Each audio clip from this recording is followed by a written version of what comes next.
Hi, in this video, we are going to talk about Wireshark and go through a few exercises to create certain filters and make the Wireshark to be our troubleshooting tool.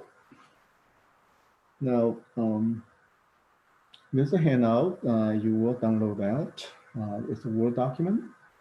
And then we also going to download all these files, scan3, TCP stream, capture filter of the C filter, and the ethers and Kazaa Lite. You're going to download those files, including the document file. And we can use it's a Word document. So this is the document for the Wireshark that we're going to follow through. The objective, of course, then, as we already discussed, is going to illustrate the use of filters and also the features of the Wireshark to display the relevant, precise, concise packets for us to troubleshoot and also do a data analysis. And here, we're going to try to find the Slammer packet from the scan3 file. So once we download it, let's open the scan3 file. And there are two types of Wireshark search. I have the screenshot here. And this is for the older search, pretty straightforward too. The newer one, it's slightly saving the space, but it's not as clear. It's like in here. We will show you the detail of that. So, and again, of course, you know, the Wireshark has the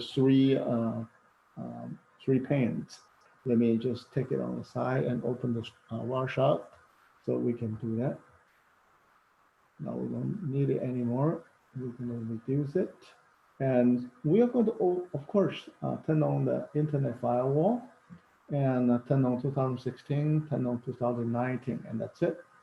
I'm using the 2019. So you will use 2019 to log on to download the file. And then we'll run the Wireshark. So you can see that the outside is the one that will have some activities. Give it a few seconds. You're going to see some packet coming in and going out. If not, we will create it. Okay.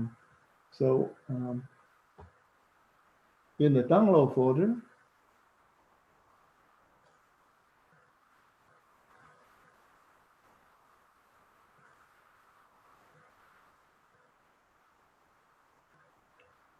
we're going to go to scan3 and we can open it, or you can actually go from there to open it.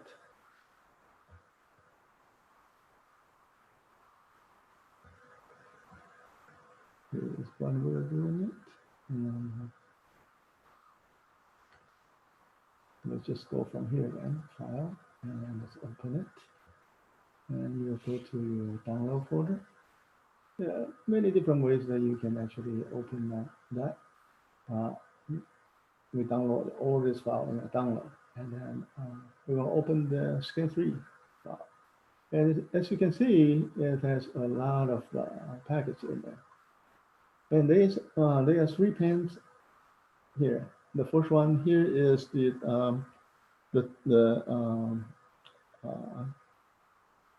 we do the edit and find packet, click that, you can see that there is, if we say, hey, I want to look at a string, and you can see you have packet list, packet detail, and the packet byte. So the top one is called packet list, and the middle one is called packet detail. So this is a detail of what it is.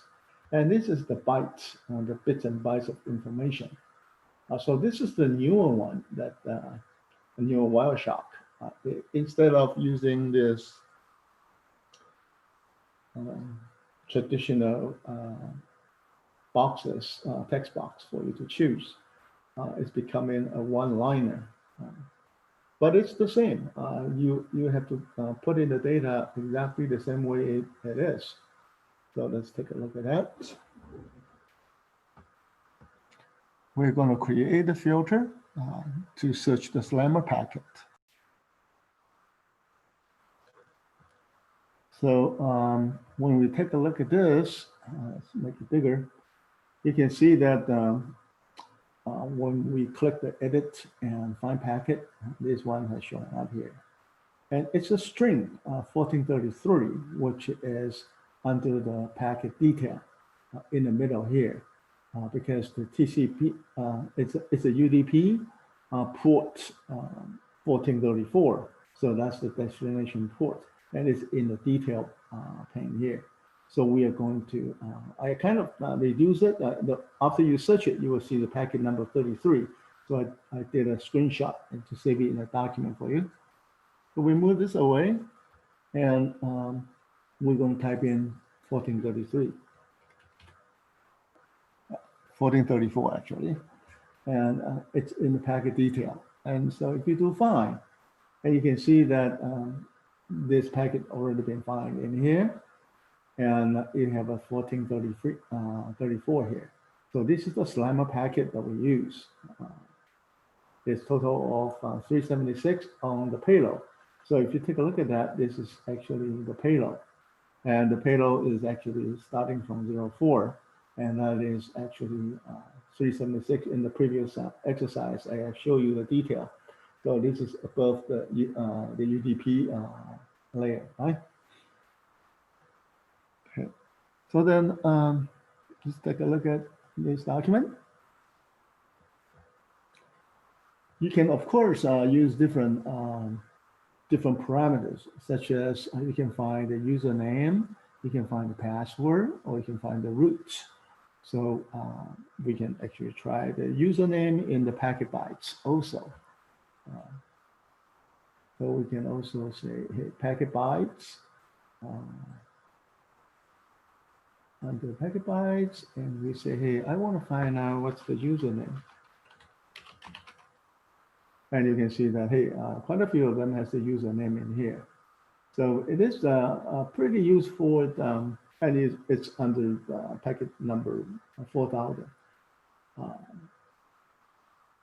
4009, that's in there. The black color here, we will talk about that, and the light color, just because there's some errors, as the packet with errors. Okay, the different color coding, well, we can have different color has different meaning in the coding there. So let's go back to 1434, and let's go to the packet detail, and you can find it. There's another packet in here, and it's also, let's do a find on that.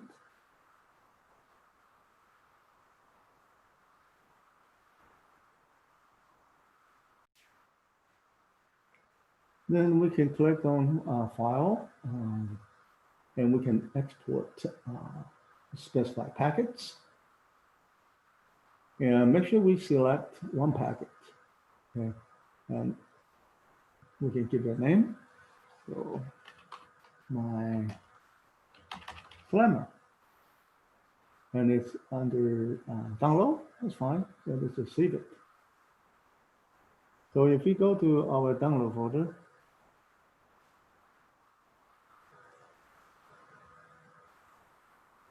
and you will see my Slammer packet show up.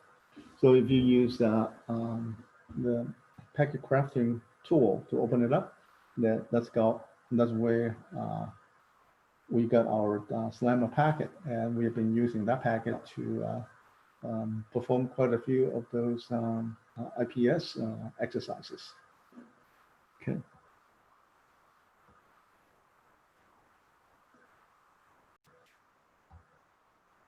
Now, once we import, export it out, let's move on. We also talked about in the previous video regarding the Cisco multi-policy framework to mitigate the DOS attack. We also mentioned about regular expression. And this regular expression can be used in the search also. And we just choose a simple expression and say, hey, I want to find out who visited Microsoft.com from this particular capture. this backslash means that, hey, the dot is really a dot, not the wildcard match, and Microsoft.com. Okay, so we can put it into that, and let's find, go choose the packet bytes, and then we will use the regular expression to find that.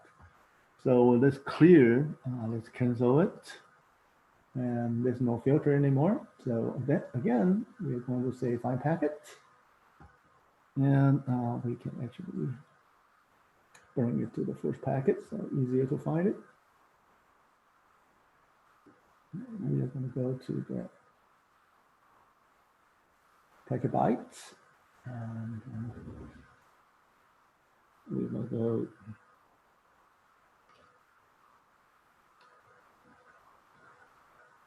backslash dot.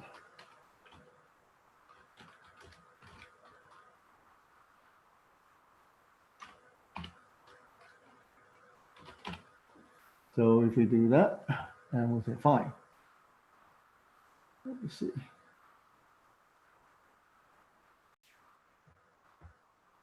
And of course, it's a regular expression, right? So we go regular expression, and let's click find again. That's why it's not working. So once you do that, okay. So you can see that the packet of Microsoft.com has been highlighted for you, and it's packet 4016. So in the handout here, you can also tell that packet 4016, and it's the Microsoft.com already been find it for you from this long lengthy capture here. And you can right click and you can say, hey, I want to apply filter or I want to follow the TCP string. If you do that, you can see, all right, this gives us more of conversations in between for this particular session. And it's the stream number 128, and it started from packet number around 4,000 in that range.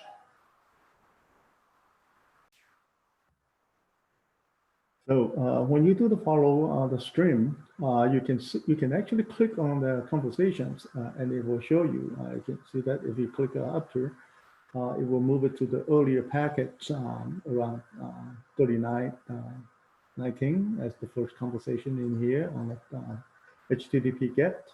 And then the conversation keep going on, and then it will just follow the packet until the whole for the whole conversation here. And you also can play with filter out this stream so you can see others. So you kind of like reverse it. You can print it. You can save it, and so you can find something from this particular stream also. And you can say filter out this stream. Then you do that. It will say not TCP stream. Okay, so. So if you go back to the document, you can see the follow TCP stream is pretty powerful and easy to use. And in the previous sessions, the classes that we have actually captured some telnet session, and then you highlight any of those stream and say follow it, then you can easily see the username and password. And before we move on to the next topic, that you can actually clear and cancel all this filter and search. All right, so we've got everything back. And you can also say frame contains.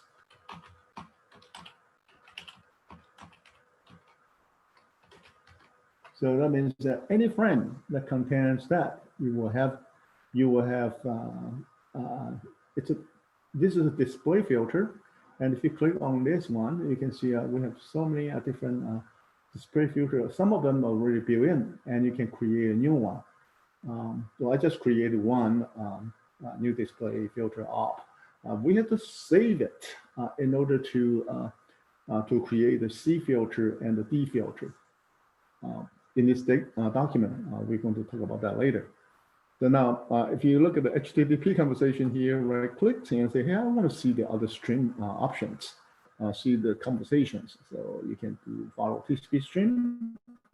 And sure enough, you can see, okay, now the stream used to be 128, which is the previous conversation. And this is the next conversation here. And so you can actually see the conversation going on here. So it's nice troubleshooting and also monitoring tool for you to quickly be able to filter out the information that needed. Now to do the filter here, let's take a look at the document here. We have, there are two settings regarding the capture filter. Capture filter meaning that when you are capturing the live packets, you can actually filter things out. So you don't even have to gather the whole thing. So your capture file will be smaller for you to analyze. One is go to capture option and go to edit and look at the preferences here. So under the capture here, you can say, hey, I want to capture it in the promiscuous mode. I wanted to do it in the PCAP mode and then update the list when it's in the real time. When I capture it, I want to see the new things going on. So those are the things we can set up in there. And the second place is, of course, is in the capture option here. And you can say the main thing here is for you to choose the option. When I capture it, how do I want to resolve the name? Do I want to resolve it to the MAC address? Do I want to resolve the network name? Like instead of 140.144.90.55, we'll say, hey, that's mosaic.edu. And do we want to say, hey, port 443 is HTTPS? So if we do more resolutions here, if we select the network transport name option, the display will be more reader friendly at the cost of the resolution time. I mean, when you capture it and the processor power, it's going to be more demanding on that. All right, so let's take a look at those places. The first one is, let's clear this one up. Okay, so we are going to go to the capture, and you can see there is an option. And this is the capture option in here. And those are the places where you can see your capture file in here. And you can, of course, choose different interface, all right? And of course, in the edit, you have a preferences here. And you will also have a capture option here. So do you want to capture in a promiscuous mode? In my document, I tell you, you have to find out what the promiscuous mode is. What a promiscuous mode meaning that if my NIC card is not in the promiscuous mode, when the packet has been sent to other computers, I'm not going to even respond to it. I'm not even going to capture it. So in order to capture for all the communication that you want to hear, then you have to put your NIC card in the promiscuous mode. And the Wireshark will put you in and out of those promiscuous mode automatically. Okay, so it's an important knowledge that you should have. And under the capture option here, we also have another option here. So this is the one that we wanted to, if we want to resolve the name network or resolve the transport. Usually I leave it at default. So unless I feel the inconvenience, but the default setting usually is run pretty good. And here is the X, you clear that, then the whole thing will be clear away.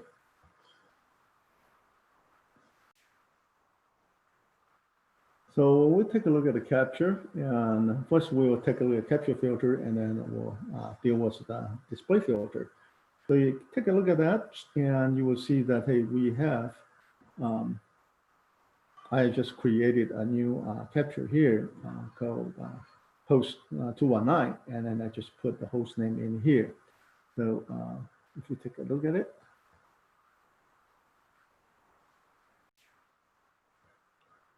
so if you're following along, look at the capture here. Let's go back to the first option here. We go to the capture filter, and then you can actually plus and give it a name of the feature of the capture, and then you can save it. So you can say OK on that. Then you will save that capture file. And there's another way to apply that quickly is to go here. This is actually to to display the capture interface. So in here, outside interface, and we can say, hey, click here on the green, bright green symbol here, manage to save the bookmark.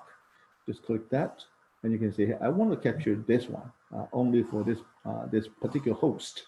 That's the syntax, and I'll show you how to deal with those syntax later.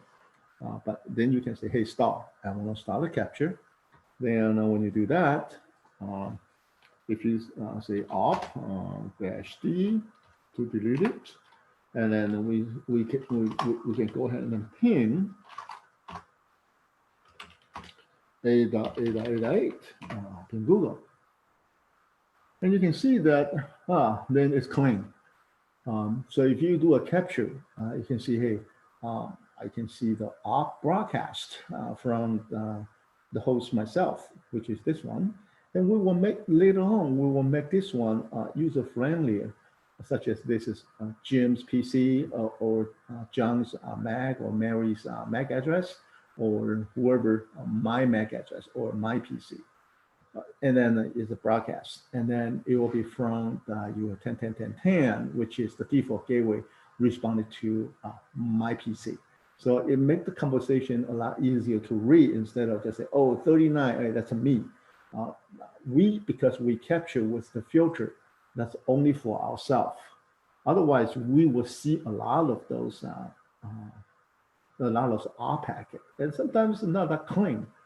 So we have an exercise without using that capture filter, and we're going to sort it out, and by displaying the op for the host and the ICMP for the host, okay, to illustrate how to build the filter.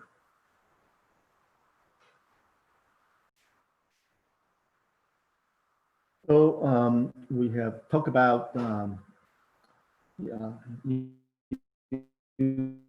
using the capture filter here, and also so we choose that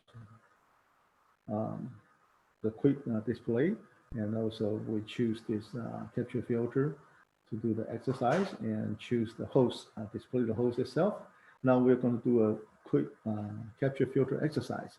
We're going to select the UDP filter, and then we're going to run Wireshark at the host command prompt, and then we're going to do resolve Google, and then ping 8.8.8.8, and then to find that only UDP traffic has been captured. So we're going to do this one quickly.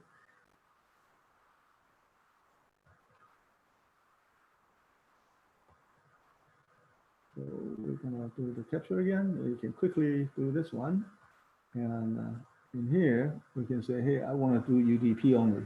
So that's UDP, and we can start and continue without saving.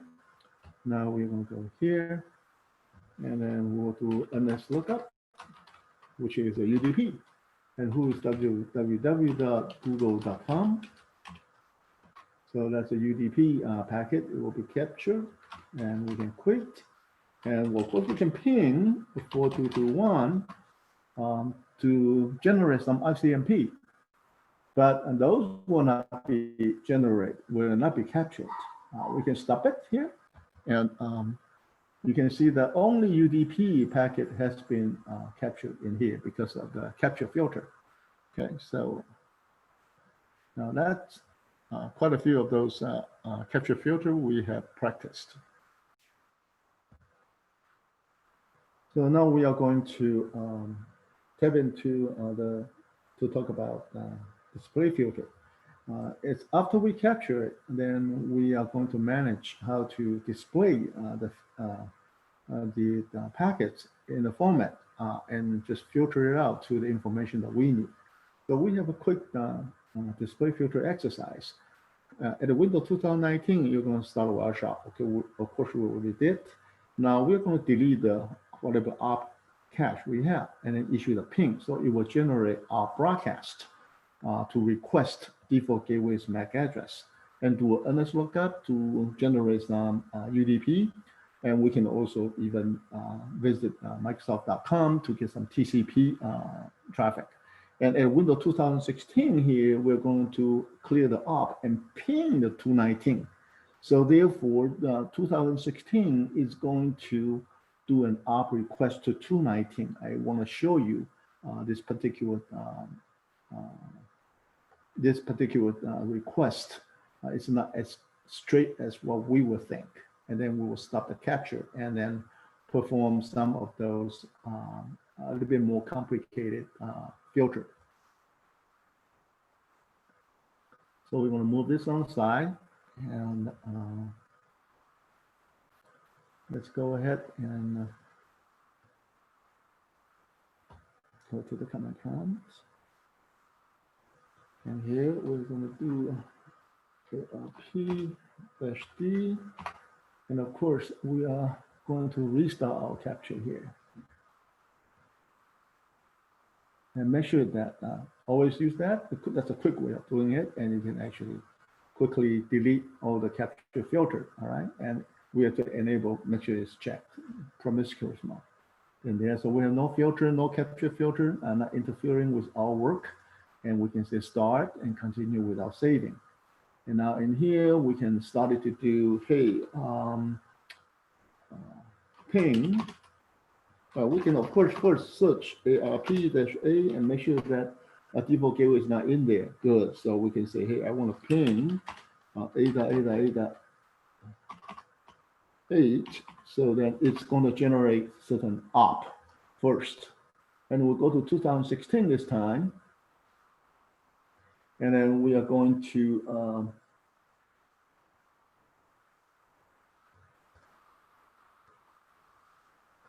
so this is 2016. We're going to the command prompt and ARP-A.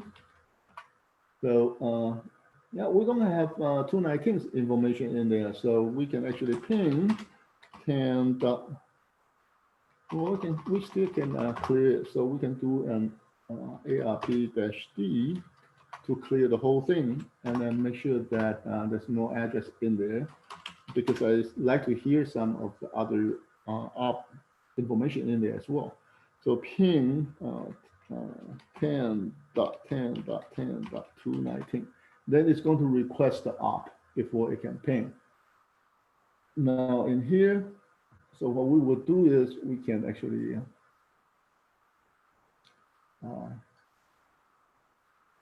open another Chrome, and we can go to www.monsat.edu and make sure that it's open up. That's good enough. So we can actually start the capture here now. Now you can see we have quite a few packets here that if we wanted to see what's in there. So of course you can say, I want to see ARP. That's a quick way of seeing it. You can see that, hey, I have a broadcast and I have 39. You know that 39 is yourself, it's our 219. You may have different number, okay? Every time I log in, I get different MAC address. So you've got to be careful not to get your own MAC address memorized. And we will do that into your ethers files so that it will be a more meaningful name for you. If you use your own machine, it will be the same all the time. So this is your op. Before we go to pingoogle.com, we can do that. Then we're going to actually broadcast out, and then the default gateways will tell them, hey, I am here at 83. Right? And then you can also hear that who has 10.10.219? Tell 16 here. And you say, oh, okay, that's because the 16 want to ping me, right? So I have to tell them that, hey, I'm here. Therefore, 2016 can ping me in the conversation here. And then you will see quite a few of those conversations. Even you can have 168.1.53 and 1.10. You got different information in certain places. You have some op. And we may want to filter it out because we want to see it our goal is to see, I want to just see this host 219, and I want to see just its ICMP and its op. If you say op or ICMP, then you can say, oh, okay, I have op and I have ICMP, but you can see that your op may not be comprehensive because yeah, you do have some op here communicating, but it doesn't seem like it's a communication in a series. It doesn't capture all the things in there. So what we'll do is we're going to refine it, okay?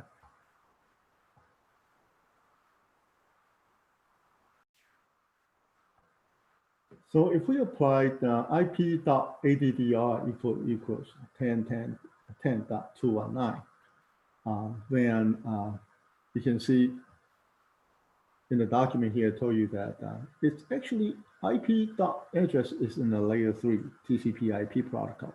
So whatever in the layer 3, as long as the IP protocol, whether your source or destination, because it says IP ADDR instead of IP.src or IP.dst, destination or source. If you say address, that means I don't care, it's a sender or receiver. As long as it's there, I want to find it. Yes, it find all the layer 3 with the IP addresses of the host that we are interested, but it doesn't include in the ARP packet at all. You can see that there isn't any ARP that display here because ARP in the layer 2 MAC address layer, after that, it moves to an ARP layer. So ARP itself is it's between layer 2 and 3, but it's not an IP layer protocol, so you don't see the IP address in there. And that's why the ARP is not being displayed here. It could be confusing. So now if we use the layer 2, we use a layer 2 MAC address filter. We can say Ethernet address. As long as it's my Ethernet address, I think it's going to find it all for me. So now let's do it. So instead of here, we're going to clear that. And let's clear this one. All right, so this is my ARP in here, the 39. So we can open it up. This time we can build it ourselves in here. Right click and you can say, hey, apply as a filter, select it.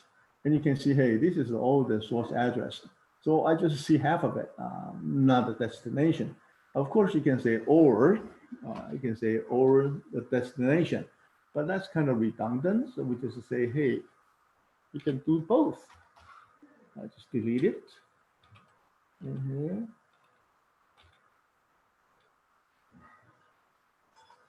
My keyboard response is a little bit slow, so let's see. Right.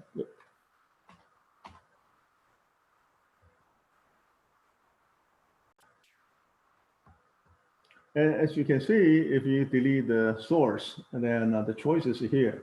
So it's not all that bad. You can actually click and select that. So after you select that, that means I don't mind. I want to see both the source and destination MAC address because my goal is to list all the ARP for me as a host and ICMP related to me. So you just go ahead and hit enter key and you can see, oh, okay, you got more now. So you got the ARP here and you got the ARP there. But how about 2016 ARP me? I didn't actually see that one. So let's discuss that a bit further. So this one actually sees all the layer 2 MAC address. So so it will including whatever related to my layer 2. So you can see that it actually including all the ICMP, all the SSDP, or even with my TCP connection to others, okay? So it was whatever the MAC address happened to me in a layer 2, which is pretty much comprehensive, everything in there, except that it doesn't actually including in the broadcast because it's not, the destination is using the broadcast address. So it will not including the broadcast to the host.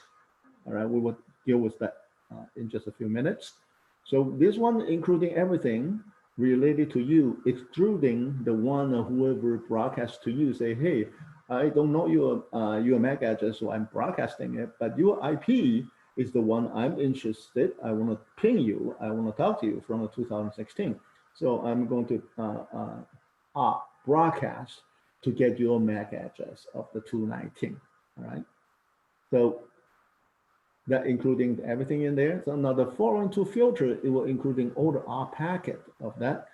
If you go to the ARP and take a look at it and do the filter, you will see that, hey, it's actually in the ARP protocol. And unfortunately, it doesn't have an ARP.addr. So you can have ARP with the source and also with the destination with the ARP protocol field, the IPv4 when they are requesting. You can actually specify which host you are ARPing for. So this will give you all the ARP, including for the host. So if you take a look at in this ARP packet, and you can see that it does have my MAC address. And if you take a look at the address in here, you have an IP in here. So right clicked and apply filter. You can say or select it. And you can say or, and you can see that I didn't write this, remember those syntax and do it myself. It's in here. So I know this is a source and it probably have a destination. So let's take a look at another one, second one here. And this one, right clicked, or select it. And you can see, hey, oh, this is source and this is destination. So one listed as a source and the other one listed as destination. Sure, that sounds right. So that means it's all of those are packet in there. So if I get rid of all the Ethernet and I say R equals that, or we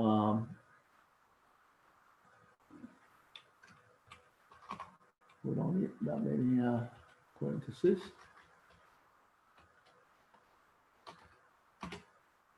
We can say here, source protocol that or destination that means, hey, whoever in the layer 3 protocol. If take a look at this one, you can see that, hey, in my layer 2, this is layer 2 and it's not in the IP layer. So it's not an IP. If you do an IP.addr, it's not going to show you anything because it's just not related.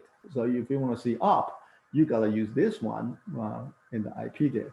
So if you apply that, you're going to see all the ARP. And pay attention that we have only, if we choose this to clear that, we have a few ARP. We have 2, 4, 6 of those ARP. But in any case, you can see that everything has the MAC address itself. And this one, who has this one? This will be the one that we are interested. So let's apply it first, and then I'll show you what I mean by that. You can see that we have 6 of those ARP, including everyone with our MAC address. With this one is the broadcast. So we do not have any. If we use the Ethernet, it wouldn't show anything because it will show only in here. 2016 is broadcasting to you. So if we call up the old one to see it, we can say Ethernet, right? We have an Ethernet equals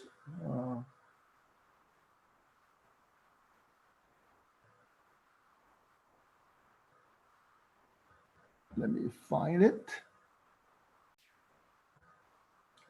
So we can save this R filter first. Save that, and then we can actually call up the other one. Display filter, sure. Is it okay on that? So that's done.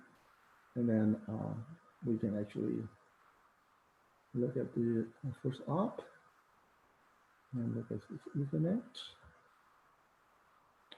Apply as filter, select it. And we're going to type it in then to the previous one and say all the Ethernet in there. We can say and ARP. So you can see with all the Ethernet and all the ARP with the MAC address of the particular host are we interested. You can see that we have one missing. We don't have the 2016, the broadcast one to us because everything got to have the layer 2 address of that. And so this is what I mean by in here. So when we do this combination of op source and op destination with the layer 3 information here in the op particularly, it including all the op packets, shows all the op packet of the host. And if we do the Ethernet here, okay, it will show both op, but it will not show the op information on that. And of course, it's going to show additional, this including, you have to use the N op and the op packets to show the op. Otherwise, it will include DNS, HTTPS, and all the information in there. Now, if we do IP.addr equals that, sometimes we feel that, oh, okay, this one should supposed to to display everything, but it is not. We already show you here in the beginning of this particular session here. It doesn't show any op because op is not IP layer, a protocol. Right? And show op DNS and all the packet. So it summarized it here. The filter will miss the op broadcast from the Win 2016 to request the MAC address, and you can see that. So the first filter below, it will produce the most comprehensive answer to this question. First, we're going to say, hey, I'm going to do all the op packet here. So op source, op destination, get all the op here. And then I want to get an OR, so all the op or the IP addresses with all the protocol, and then extract ICMP, meaning overlap with ICMP. So when we say all the IP address of here, including UDP, TCP, all the information involving in the 10.10.219. And when we use the keyword and ICMP, it doesn't mean that keep the original and just add ICMP to it. No, ICMP is already in there. We just want to say, hey, this one has this many things in the circle on the left, and ICMP is whatever you have to have both in it. So it must be a host of 10.10.219, and it's also the ICMP packet. So if we do this one, then you're going to see all the op and the ICMP. So we can do a copy here, and we can move it on to the side. Now we can go here, and we can delete it. So let's come up here, and we can paste it in. And when you hit enter on that, sure enough, you can see that 2, 4, 6, 7, you got all the op here, and you can see there's the first broadcast is U39 broadcast to default gateway. Second broadcast is the Windows 2016. Say, hey, who has 219? Give it to me. And it doesn't, if you look at the MAC address of this one, this is the 2016 MAC address, and this destination is that. FFF broadcast is not your MAC address. So not the .39 address. So this one, including all the op that's related to you and the IP address of you with the ICMP. So you can actually see it's pretty comprehensive filter for you to isolate it out from thousands of packets to extract the interesting information.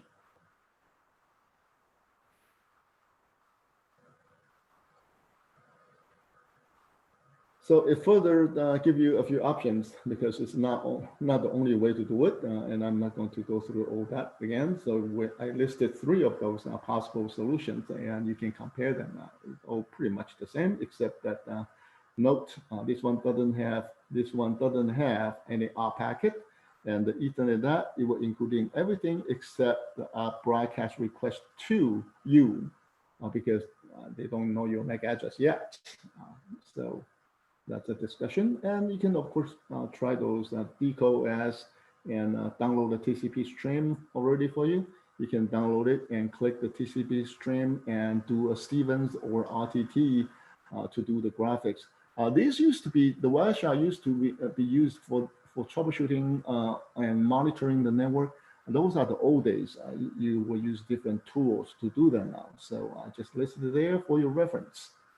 And you can try out all the menus in the protocol hierarchies to see the statistics for the protocol distributions. You can try that using a real scan, real sniff, or you can use the scan 3 to do that exercise. Now there are some syntax listed here for you to, we use the PCAT file to do that. And there's some syntax here listed. So you can actually, using those applies filter to play with the capture filter. And the display filter. And the capture filter is slightly different. It's not exactly the same. It has some differences in there. And we're going to talk about that a little bit more here. Now, if we say TCP 0, that means we'll give the first byte. And the 1, that means it gives the second byte. And then if it's 0, 4, that means the offset from 0. In the TCP field, give me 4 bytes.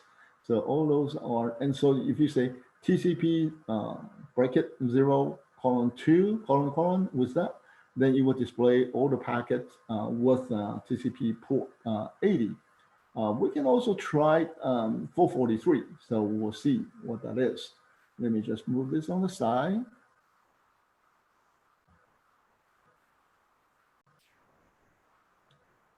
Okay, so if we want to display port 80, we can actually go to TCP, offset 0 in the TCP layer. Let's say this is transport layer. And then we want to make sure that this is port 80. Then we're going to say, hey, port 0, 80. No, good.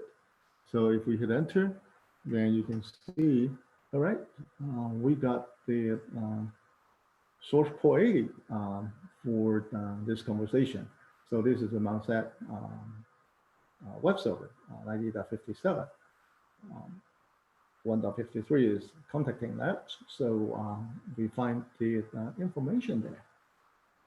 If you want to see the HTTPS, then we have to find out. Let's just delete it.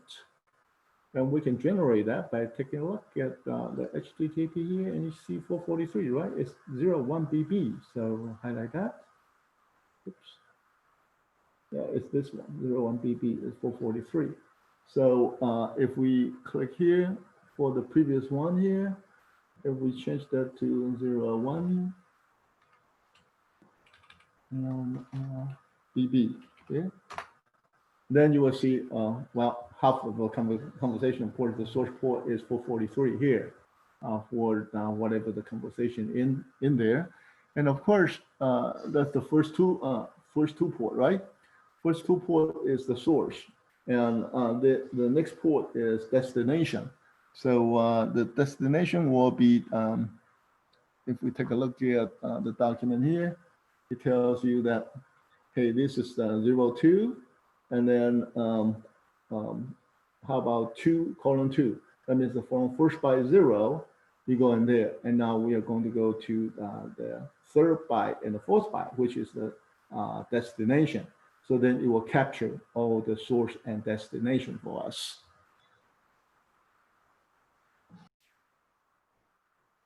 So if we completed with TCP, the first 2 bytes is 443, whether the source is 443 coming in, or the source is destination is 443 going out, then we capture all the HTTP secure connection. So we hit enter on that. So you will see that here you have all the conversations going on.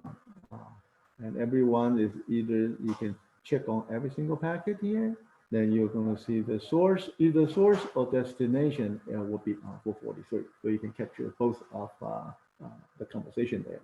And after that, you can actually highlight any packet that you're interested and then follow the string for that.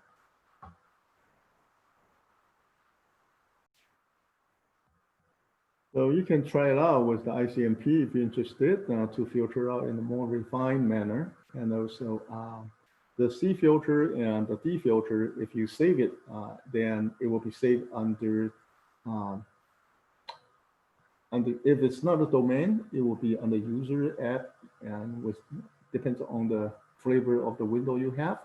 Most likely, you will be in our VM. It will be on a location that will be specified on the next page. And we already tried frame contents, right? You can say frame contents Microsoft.com, and it will find all the frame with that. So it's a powerful search function in there. And if you say frame bracket 54 column, that means, hey, from the offset number 54 decimal until the end of the packet. This used to be very popular to catch the virus signature. But again, nowadays, if you want to do that in the IPS IDS is actually a sniffer. So it actually evolves from this kind of sniffing technology. And then it's just too tedious for you to just capture the whole thing and try to find out the virus signature and try to mitigate it. So that's why it's been integrated as a separate package, IPS or IDS package to deploy. And the Wireshark is become a very good troubleshooting tool instead. So if you say column 2, that means that offset is from 0 and give me just 2 bytes of information. And you can, we already download those files. We can load it up, and you can copy and paste this into your display filter, and you can see, okay, you can see the conversation of the users is accessing Kazaa for file sharing, and similarly, you can use the frame number 42 bytes to search KAZ. But it's a whole lot easier to just use the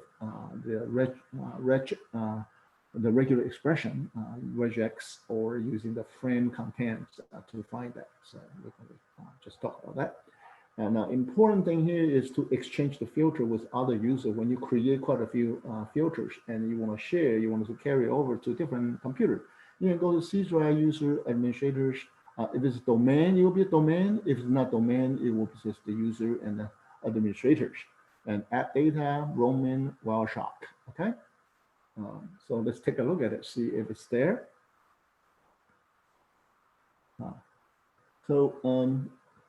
That's in different folder. So let's take a look at it. See user administrator, app data, Roman, Wireshark.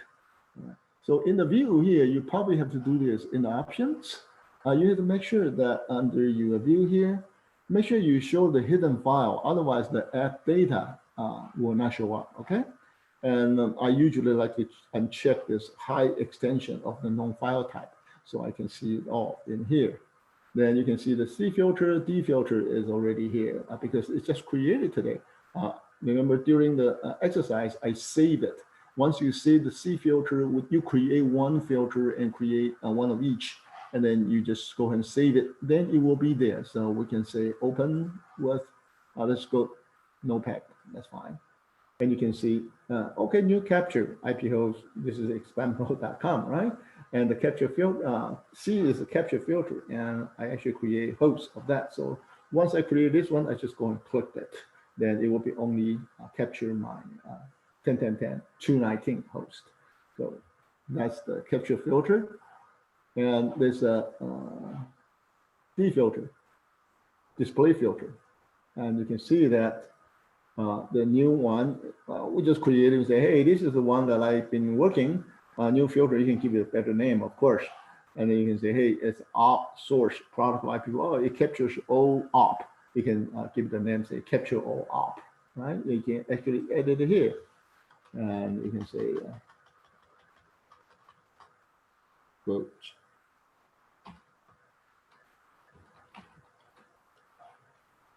display all op packets. And then you can save it.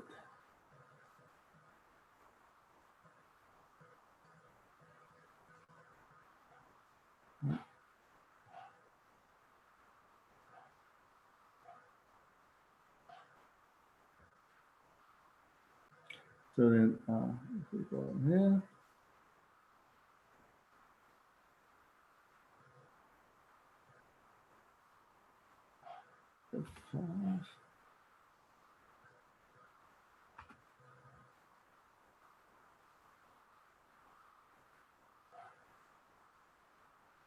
We can actually reflect in there. I may have to go out and come back in. So let's see it. Let's see if that's the reason for that. And quit without saving. Get out of here. Go to Wireshark again. And then let's capture. Select this one, and we can say, hey, start. And if you wanted to look at your capture packet here, you see the host 219 is there, right? So okay, host 219. Sure, I want to start. And then the display filter. Well, you see it's updated, display all our packets, remember? So it's not dynamically updated. Once we change the display filter in the folder deep down there, then you have to exit it out and come back in to for it to show up there. Okay.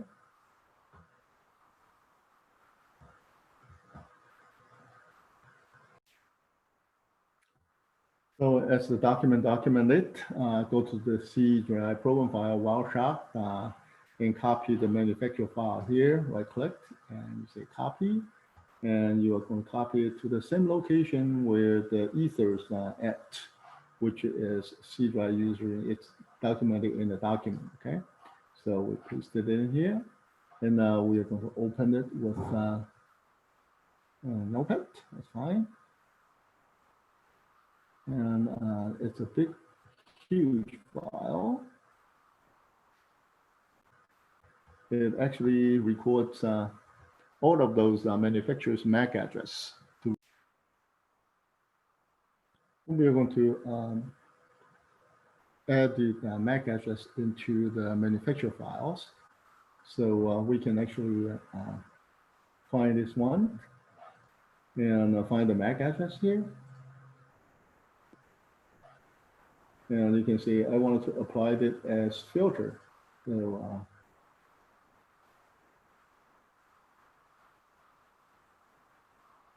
select it. So, and you can quickly right click and say copy. So then you will copy it into this file, the manufacturer's file into the Notepad, and you can give it a meaningful name and save the file. And now let's test it out.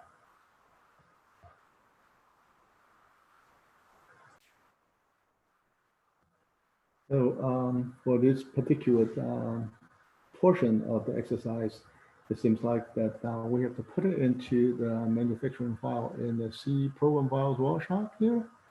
So if you just click that and go to the Notepad and take a look at it, and we just copy the Ethernet address